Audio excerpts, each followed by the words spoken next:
Então aí é declarado que existe agora a segunda morte. Primeira morte é quando o corpo morre. E essa morte reinou desde Adão até o final do milênio ali. Essas pessoas morreram. Aí existiu morte durante todo esse período. Agora, essa aí é a primeira morte.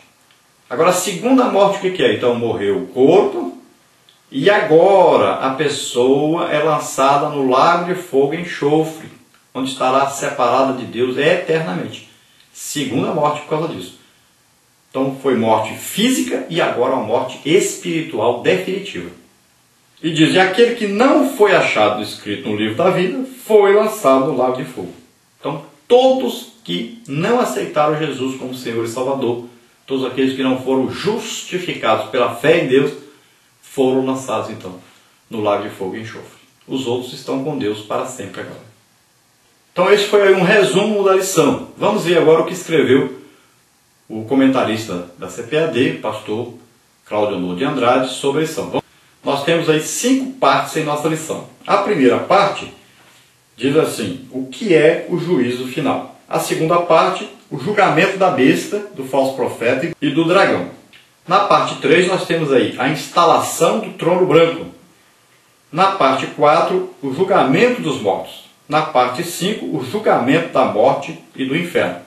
A nossa introdução diz o seguinte, embora fosse responsável direto pelo assassinato de 6 milhões de judeus, Adolf Hitler não foi levado a julgamento. Ele preferiu suicidar-se e comparecer ante o Tribunal Internacional de Justiça, que seria instalado na cidade de Nuremberg em 20 de novembro de 1945. A esse julgamento, que durou até o dia 1º de outubro de 1946, foram submetidos seus principais assessores. Uns foram enforcados, outros condenados à prisão perpétua e ainda outros tiveram de amargar várias décadas em penitenciárias especiais. Hitler escapou à justiça humana, mas não haverá de fugir ao juízo final. Tanto ele quanto o mais anônimo dos ímpios comparecerão ante o trono branco para serem julgados por um tribunal isento de casuísmos. Quanto a igreja estará ao lado de Cristo para administrar a justiça divina, inclusive aos anjos caídos. Então veja só, todos estarão ali, todos que morreram e que seus nomes não estão escritos no livro da vida. Inclusive aí, Hitler, inclusive todos aqueles que perseguiram o povo escolhido por Deus. Numa época aí, judeus e também a igreja. Então, sempre foram perseguidos aqueles que quiseram seguir a Deus. Então, todos esses que fizeram essas maldades, perseguição, serão aí julgados e condenados ao lago de fogo e enxofre. Podem ter escapado da justiça humana, podem ter comprado aí juiz, podem ter comprado advogado, podem ter fugido da cadeia, podem ter feito tudo, escapado do juízo que estava reservado para eles. Mas não escaparão do grande trono branco, serão lançados no lago de fogo e enxofre. Parte 1 aí, o que é o juízo final. Então não há ser humano que não se preocupe com o seu destino eterno. O juízo final é uma verdade teológica reconhecida pelas mais diversas culturas. Então o juízo final está aí, dentro de cada homem, esse sentido. Qualquer pessoa sabe que um dia terá que comparecer diante de Deus. Alguns tentam se enganar. Não, Deus é amor, não vai acontecer nada não, Deus é muito bom. Mas veja bem, Deus é justo. Ele não vai lançar no lago de fogo e enxofre apenas Satanás, a besta e o falso profeta. Está escrito aqui na Bíblia. Todo aquele que não foi achado no livro da vida foi lançado lá. É a sua palavra. Ele não vai mudar a sua palavra. Ele é justo. Então você aceite a Jesus como Senhor e Salvador. Se arrependa de seus pecados. Comece uma vida nova com Deus. Lute contra o pecado. Vale a pena. Um dia nós veremos a diferença entre aqueles que servem a Deus e aqueles que não servem. Então, dentro da parte 1 aí, o que é o juízo final? Número 1, o juízo final. Número 2, a base do juízo final. Número 3, a ocasião do juízo final. Vamos ver então o juízo final. Denomina-se assim o julgamento que o Senhor Deus conduzirá no final dos tempos para retribuir a cada um consoante as suas obras. 2 Timóteo 4:1, Apocalipse 20:12. Então, o que é juízo final? É o último juízo de Deus sobre os homens. Será aí instaurado um julgamento para condenar os homens a serem lançados no lago de fogo e enxofre para sempre. Depois, as bases do juízo final. A base primordial do juízo final é a justiça perfeita e inquestionável de Deus. Deuteronômio 32:4, Salmo 7:11 e Apocalipse 16:7. Então a base aí do juízo final é essa justiça perfeita de Deus. É um julgamento perfeito, sem nenhum tipo de corrupção, de engano, de mentira. É um juízo perfeito. 3. A ocasião do juízo final. Deus instalará o juízo final logo após a última apostasia da humanidade, no final do milênio. Apocalipse 20:7-10. Então o juízo final acontecerá no final do milênio. Aí os homens estarão sendo tentados por Satanás, se reunirão para combater o reino de Cristo. Então será a última apostasia, a última vez que eles escolheram Satanás ao invés de escolher Deus. Apesar de passarem por 1000 anos de governo de Cristo, ainda escolheram Satanás. Parte 2, o julgamento da besta, do falso profeta e do dragão. Então, antes da instauração do juízo final, Deus julgará e sentenciará sumariamente 3 personagens: a besta, o falso profeta e o dragão.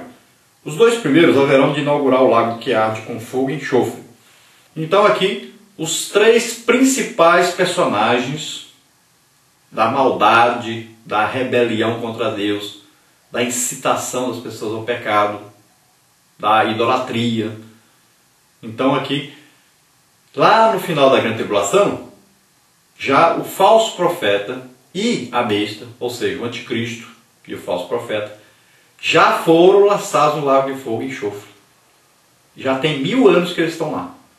Agora é a vez do líder deles, que passou 1000 anos preso, e agora ele é lançado também no lago de fogo e enxofre.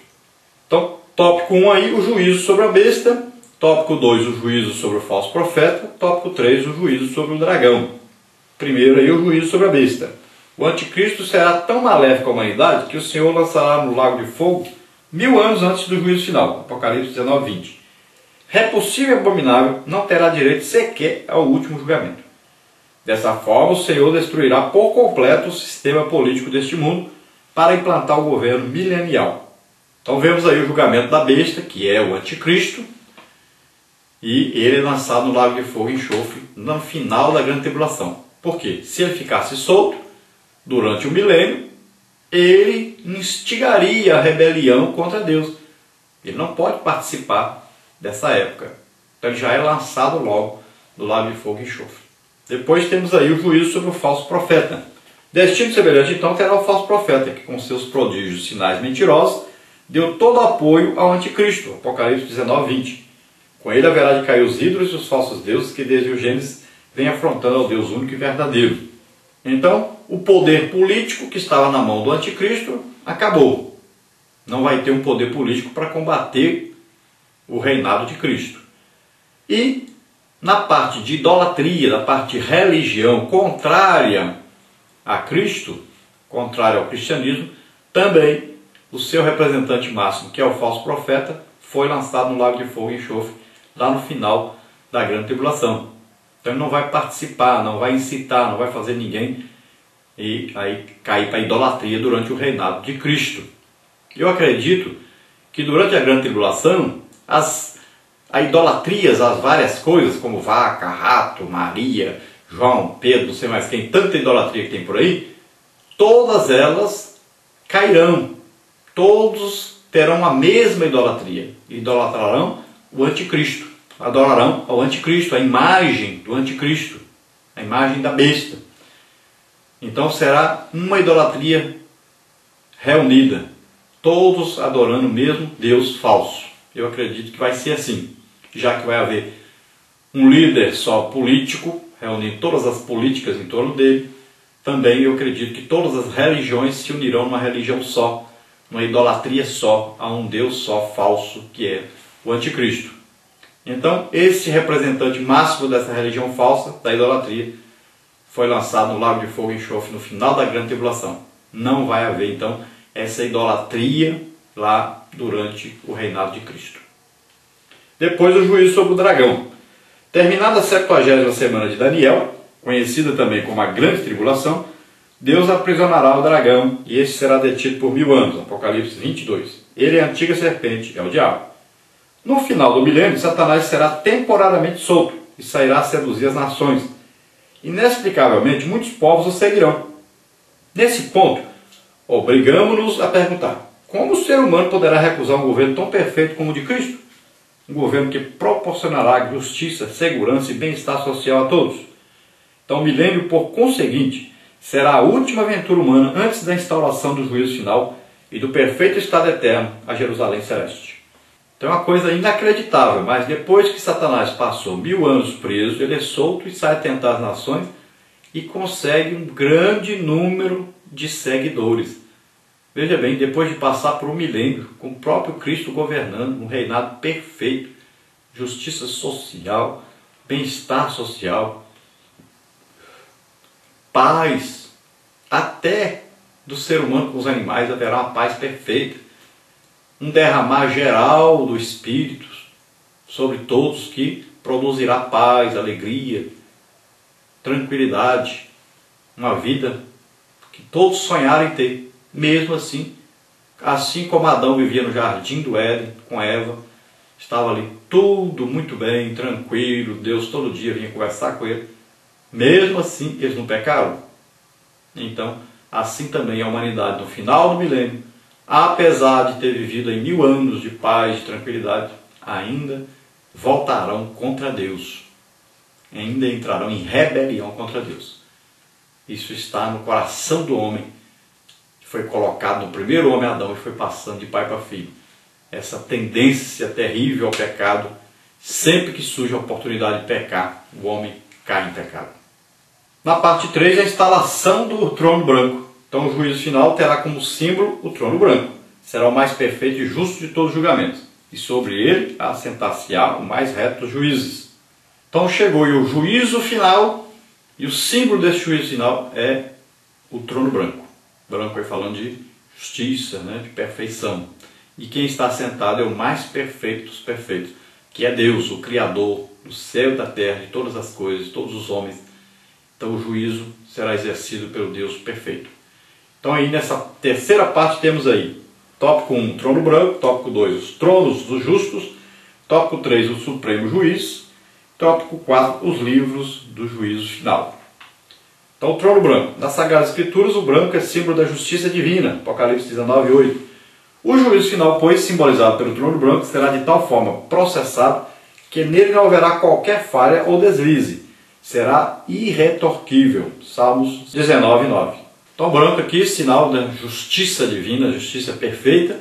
Esse julgamento não tem ninguém de falar, que eu vou comprar o juiz, eu vou comprar o advogado, eu vou mentir, eu vou enganar, vou dar falsos testemunhos. Não existe isso. Ali, tudo é perfeito. Deus conhece tudo sobre todos.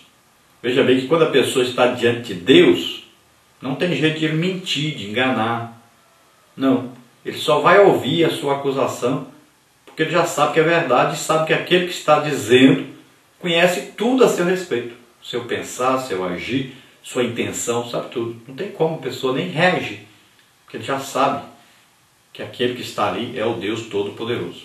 Os tronos dos justos. Além do trono branco, onde assentar-se-á o Todo-Poderoso, tendo ao seu lado o Cordeiro, muitos outros tronos serão instalados.